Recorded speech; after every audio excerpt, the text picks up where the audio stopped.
ప్రభుత్వం వచ్చిన తర్వాత రమారమి ఇప్పటి వరకు రమారమి మొత్తం 6021 మిస్సింగ్ కేసులు నమోదైతే రమారమి మీరు కేసులో మీరు ప్రభుత్వం ఏర్పడే ఈ 100 రోజుల్లో 4000 మంది 4000 పైచులకు అమ్మాయిలు మిస్ అయితే మీరేం గడ్డి పీకుతున్నారా?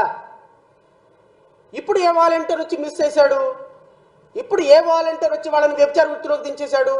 ఈ 100 రోజుల్లో ఏ వాలంటీర్ పనిచేస్తున్నాడని, ఏ వాలంటీర్ చేత పని చేయించారని, ఏ వాలంటీర్ని మీరు విధుల్లో పెట్టారని 4000 మంది అమ్మాయిలు వ్యభిచార వృత్తిలోకి వెళ్ళిపోయినారు? 4000 మిస్సింగ్ కేసులు ఫైల్ అయినాయి. చెప్పండి సమాధానం. ఈ 100 రోజుల వ్యవధిలో మీ ప్రభుత్వం 4000 మంది అమ్మాయిలు మిస్ అవుతుంటే మీ ముఖ్యమంత్రి గాడిదలు కాస్తున్నాడా? మీ నారా లోకేష్ గాడిదలు కాస్తున్నారా? నువ్వు గాడిదలు కాస్తున్నావా? మీ మంత్రివర్గం గడ్డి పీకుతుందా అని అడుగుతున్నాం. సమాధానం చెప్పండి దానికి. మీ ప్రభుత్వం అధికారికంగా ఇచ్చినటువంటి లెక్కల ప్రకారం 4000 మంది 3 నెలల్లో మిస్ అయితే మీ రాష్ట్ర ప్రభుత్వం ఏం చేస్తుంది? మీ నిఘా వర్గాలు ఏం చేస్తున్నాయి? మీ డీజీపీ ఏం చేస్తున్నాడు? మీ ఐపీఎస్ ఆఫీసర్లు ఏం చేస్తున్నాడు? సమాధానం లేదు మీకు. ఎందుకంటే మీకు అల్జీమర్ వ్యాధి వచ్చేసింది ముఖ్యమంత్రి ఉప ముఖ్యమంత్రి అయిపోయిన తర్వాత. షార్ట్ టర్మ్ మెమరీ అనమాట. ఈ షార్ట్ టర్మ్ మెమరీలో ఇంకో గంటకు మాట్లాడింది అరగంటకు గుర్తుండదు, అరగంటకు మాట్లాడింది పావు గంటకు గుర్తుండదు. మీరు ఈ రాష్ట్ర ప్రజలకి ఈ విధమైనటువంటి అబద్ధాలు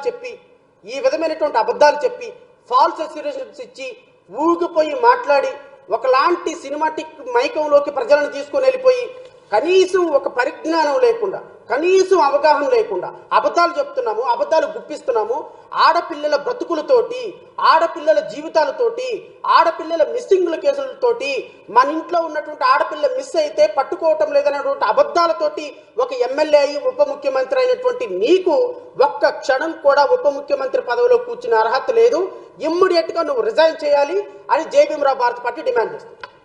నువ్వు రిజైన్ చేయాలి, లేదు అంటే ఈ అబద్ధపు మాటలు చెప్పినందుకు నువ్వు జాతికి క్షమాపణ చెప్పాలి.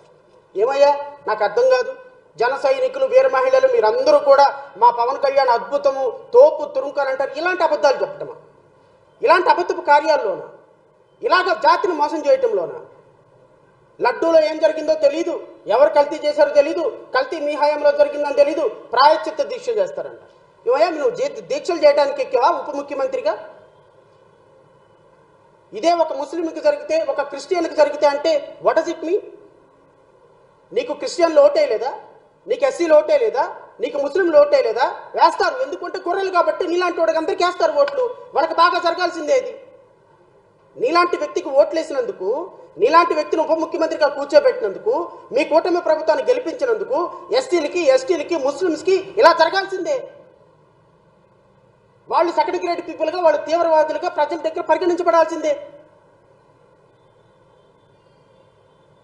వాళ్ళు హిందువులకు సంబంధించినటువంటి ధర్మాన్ని పాడు చేస్తున్నట్టుగా వాళ్ళని ఒక విలన్లుగా చిత్రీకరించేటువంటి నీలాంటి ఒక కాన్స్టిట్యూషనల్ పోస్టులో ఉన్నటువంటి వ్యక్తి మాట్లాడదగిన మాటలు అవి. ఏ మతమైనా, అది క్రిస్టియన్లకు జరిగినా, హిందువులకు జరిగినా, ముస్లిమ్స్కు జరిగినా, మేము ఒక సాధారణమైనటువంటి న్యాయవాదిగా ఆల్ ఆర్ బిఫోర్ ఈక్వల్లా every religion should be respected అనే కాన్సెప్ట్తో మాట్లాడతాం. తిరుమల తిరుపతి దేవస్థానంలో ట్రస్ట్ బోర్డు మెంబర్లు అందరూ రాజకీయ నాయకులు వేశారు. ఆ బోర్డు ట్రస్ట్ బస్టు పట్టిపోతుందని హైకోర్టులో ప్రజా ప్రయోజనం ఆర్జవేసి ఆ ట్రస్ట్ బోర్డు మెంబర్ని ఎక్కకుండా ఛాలెంజ్ చేసి వాటిని తీసుకున్నటువంటి జేబీఎంరావు భారత పార్టీ తరపు నుంచి మాట్లాడుతున్నా, అధ్యక్షుడిగా మాట్లాడుతున్నా. తిరుమల తిరుపతి దేవస్థానంలో ఒక లడ్డు వ్యవహారంలో తప్పు జరిగితే దాన్ని క్రిస్టియన్లకి, ముస్లిమ్స్కి ఎట్లా ఆపాదిస్తావు? జగన్మోహన్ రెడ్డి క్రిస్టియన్లకు జరిగితే మాట్లాడతావా, ముస్లింలకు జరిగితే మాట్లాడతావు అంటే వాట్ డస్ ఇట్ మీన్? అంటే జనసేన పార్టీ క్రిస్టియన్లకి, ముస్లిమ్స్కి వ్యతిరేకం. మీకు ఓట్లేసినటువంటి వీళ్ళందరూ కూడా గొర్రెలతో సమానం. ఈ విధంగా అబద్ధాలు చెప్పి ఫాల్స్ ప్రామిసెస్ ఇచ్చి ఎందుకు పనికిరాని భారతీయ జనతా పార్టీని తీసుకొచ్చి ఆంధ్రప్రదేశ్ రాష్ట్రంలో విషాలు చిమ్మించి ఈరోజు రాష్ట్ర ప్రజలందరూ దగ్గర ఉప ముఖ్యమంత్రిగా అయిపోయిన మీరు ప్రతి రిలీజియస్ అంశాన్ని, ప్రతి సెన్సిటివ్ అంశాన్ని కూడా ఈరోజు తీసుకొచ్చి మతం ముసుగులో చొప్పిస్తున్నారు అంటే హౌ షేమ్ఫుల్ ఇట్ ఈస్. నేనైతే ఉప ముఖ్యమంత్రి గారిని ఒకటే మాట అడుగుతున్నా, ఖచ్చితంగా మీరు ఈ జాతికి క్షమాపణ చెప్పి తీరాలి. మీరు చేసినటువంటి కామెంట్కి ఎస్సీలకి, ఎస్టీలకి, క్రిస్టియన్లకి, ముస్లిమ్స్కి, ఎవరైతే బలగైన వర్గాలు ఉన్నారో వాళ్ళందరికీ కూడా మీరు క్షమాపణ చెప్పి తీరాలి.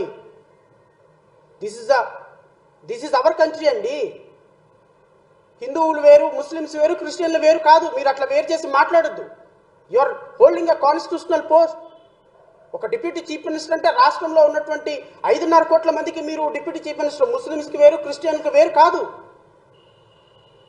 మీరు ఒక సమస్య వస్తే వెళ్ళి తిరుపతి కనకదుర్గమ్మ తల్లి టెంపుల్ మెట్లు కడగొచ్చు, కాదనటంలా. మరి ఒక దళిత డాక్టర్ని మీ ఎమ్మెల్యే పచ్చిబూతులు తిడితే మీరు ఎందుకు స్పందించలేదు? ఇదిగో మీ హయాంలో ఇన్ని వందల మంది మారణహోమం జరిగితే